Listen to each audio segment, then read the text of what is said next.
कोकणातील प्रत्येक अपडेट जाणून घेण्यासाठी आजच माझे कोकणच्या सोशल मीडिया प्लॅटफॉर्मला लाईक, फॉलो आणि सबस्क्राईब करा। रायगड जिल्ह्यातील पेण विभागात महाराष्ट्र नवनिर्माण सेनेला मोठा राजकीय धक्का बसला असून मनसेचे माजी जिल्हा उपाध्यक्ष संदीप ठाकूर यांनी शेकडो कार्यकर्त्यांसह शिंदे शिवसेनेत जाहीर प्रवेश केला। आमदार महेंद्र दळवी आणि जिल्हाध्यक्ष राजाभाई केणी यांच्या प्रमुख उपस्थितीत झालेल्या कार्यक्रमात प्रवेशकर्त्यांचे जंगी स्वागत करण्यात आले। यावेळी आमदार महेंद्र दळवी यांनी पक्षात योग्य तो मान सन्मान दिला जाईल अशी ग्वाही देत या प्रवेशामुळे शिवसेनेला मोठी बळकटी मिळेल असा विश्वास व्यक्त केला। संदीप ठाकूर यांनी मागील 20 वर्षे मनसेमध्ये कार्यरत असल्याचे सांगत अनेक पदाधिकारी आणि 35 शाखाध्यक्षांसह शिवसेनेत प्रवेश केल्याचा दावा केला। रायगडच्या सर्वांगीण आणि शाश्वत विकासासाठी तसेच सर्वसामान्यांचे प्रश्न सोडवण्यासाठी हा निर्णय घेतल्याचं त्यांनी सांगितलं। जिल्हाध्यक्ष राजाभाई केणी यांनी या प्रवेशामुळे रायगड जिल्ह्यात शिवसेनेचे संघटन अधिक मजबूत होईल असा विश्वास व्यक्त केला।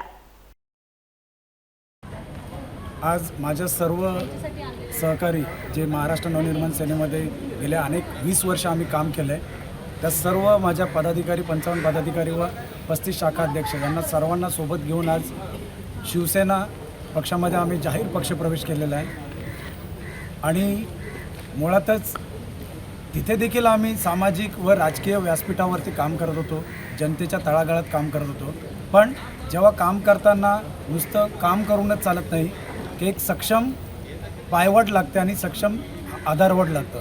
आणि अशा आधारस्तंभ रायगड जिल्ह्यातील दमदार आमदार सन्माननीय महेंद्र शेठ दळवी साहेब यांच्या नेतृत्वाखाली आज आम्ही शिवसेना या पक्षात जाहीर पक्षप्रवेश केला।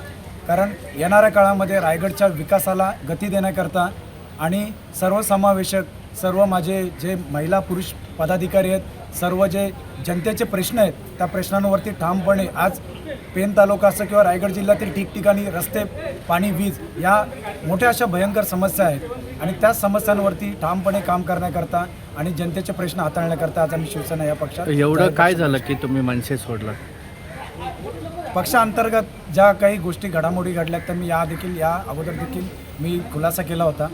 मला या उपर काही बोलायचं नाही, कारण आता मी एक वेगळी वाट पकडलेली आहे आणि एका वेगळ्या वाटेवरती असताना एक पर्याय नाही, ही नुसती वाटच नसून ही एक सक्षम वाट आहे आणि त्यामध्ये आम्हाला काम करायचं आहे।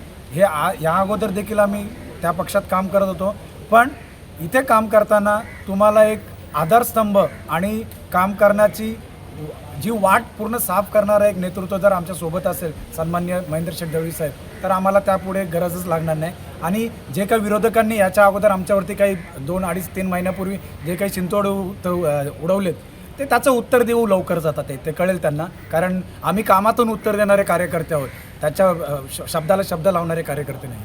खरं तर संदीप ठाकूरची कारकीर्द आपल्या सगळ्यात ज्ञात आहे। अतिशय लहानपणापासून सोशल ॲक्टिव्हिटीमधून जनमानसामध्ये खरं तर स्थान मिळवलेला एक कार्यकर्ता आहे आणि खरं तर मनसेमधून शिवसेनेमध्ये येत असताना तो प्रवास आपण सगळ्यांनी बघितलेला आहे। आणि म्हणून असंख्य कार्यकर्त्यांच्या इच्छेनुसार आज खऱ्या अर्थाने गुरुपौर्णिमेचं औचित्य साधून शिवसेनेमध्ये प्रवेश करते, त्याचा सगळ्यात जास्त आनंद निश्चित आहे। येणाऱ्या काळामध्ये शिवसेनेची धुरा पेण नव्हे तर जिल्ह्यामध्ये विशेष करून त्याच्या खांद्यावरती वेगळ्या पदास्वरूपात निश्चित देऊन जनतेची सेवा करण्याची संधी आपण निश्चित त्याला देऊया। खरं तर आज औपचारिक प्रवेश आहे, त्याचे असंख्य कार्यकर्ते या ठिकाणी आलेत, कारण अनेक मनसेच्या संघटनेचे पदाधिकारी विशेषतः महिला पदाधिकारी असतील, युवा पदाधिकारी असतील आणि ज्येष्ठ पदाधिकारी त्याच्याबरोबर प्रवेश करतात। खरं तर शिवसेना वाढीसाठी त्याची मदत खूप मोलाची ठरणार निश्चित, कारण पेणमध्ये खऱ्या अर्थाने शिवसेना वाढते आणि पेण बदलतो आहे आणि मग येणाऱ्या काळामध्ये शिवसेनेचं ताकद वाढण्यासाठी संदीप ठाकूर आणि त्यांच्या सहकार्यांची मदत निश्चित पक्षाला होईल। आणि खरं तर पेण आता सगळं डेव्हलप होते, 3री मुंबई त्या ठिकाणी निर्माण होते, 88 गाव बाधित आहे त्या ठिकाणी, डेव्हलपमेंट पेण खूप मोठ्या प्रमाणात होते। तर फायदा देखील निश्चित पक्षाच्या माध्यमातून या सगळ्या सरकारला मिळणार आहे। आणि म्हणून तुषार आमचे माजी तालुका प्रमुख आहेत, त्या सगळ्या शिवसेनेचे पदाधिकारी आहेत आणि जिल्ह्याचे जिल्हाप्रमुख आदरणीय राजा केणी यांच्या उपस्थितीमध्ये आजचा प्रवेश सोहळा या ठिकाणी पार पडतो आहे आणि पक्षाचं बळ वाढेल अशी अपेक्षा निश्चित व्यक्त करतो। आम्हा सगळ्यांकडनंच संदीप ठाकूर त्या सहकार्यांना मनापासून शुभेच्छा देतो आणि पक्षामध्ये स्वागत करतो।